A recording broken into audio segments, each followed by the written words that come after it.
ሰላም የስምንተኛ ክፍል የ2018 ውጤት እንዴት መመልከት እንደምንችል የምናይ ይሆናል። የስምንተኛ ክፍል የ2018 ሚኒስትሪ ውጤት ለመመልከት በስልካችሁ ሊሆን ይችላል ወይም ደግሞ በኮምፒውተራችሁ ሊሆን ይችላል ጉግል ላይ በመግባት ወይም ደግሞ ክሮም ላይ በመግባት ሰርች ኢንጂኑ ላይ ቀጥታ በመሄድ aa.ministry.et grade 8 ብላችሁ ሰርች ታረጋላችሁ።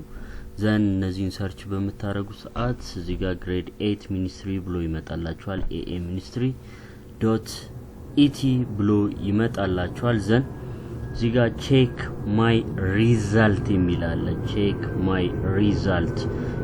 my result የሚለውን ክሊክ ካደረጋችሁ በኋላ registration number እና first name ታስገባላችሁ። registration number እና first name ደግሞ የምታገኙት ከአድሚሽን ካርዳችሁ ላይ ነው። ዘን እዚህ ጋር ታስገባላችሁ ቁጥራችሁንና የመጀመሪያ ስማችሁን በትክክል ካስገባችሁ በኋላ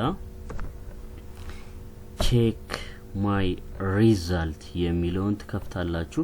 ዘን ውጤታችሁን በዚህ መልኩ መመልከት ትችላላችሁ። አሁን እዚህ ጋር የሚያሳያችሁ ውጤቱ ገና አልተለቀቀም። ውጤቱ የሚለቀቀው ከሰኔ 25 በኋላ ይለቀቃል። እዚህ ጋር እንደምትመለከቱት ስኮር ያደረጋችሁትን ያሳያችኋል። ቶፕ ስኮረሮችን በዚህ ማየት ትችላላችሁ። ውጤታችሁን ደግሞ ምን ማድረግ ትችላላችሁ?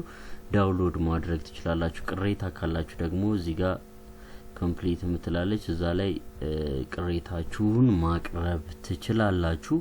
መልካም እድል ይሁንላችሁ። ሴቭ ማድረጋችሁ እንዳትረሱ፣ ላይክ ፎሎ ሼር ማድረጋችሁ እንዳትረሱ። መልካም ጊዜ። እንደተለቀቀ ማሳውቃችሁ ይሆናል። ውጤታችሁ ስትመለከቱ ግን ልክ በዚህ መልኩ ነው። መልካም እድል።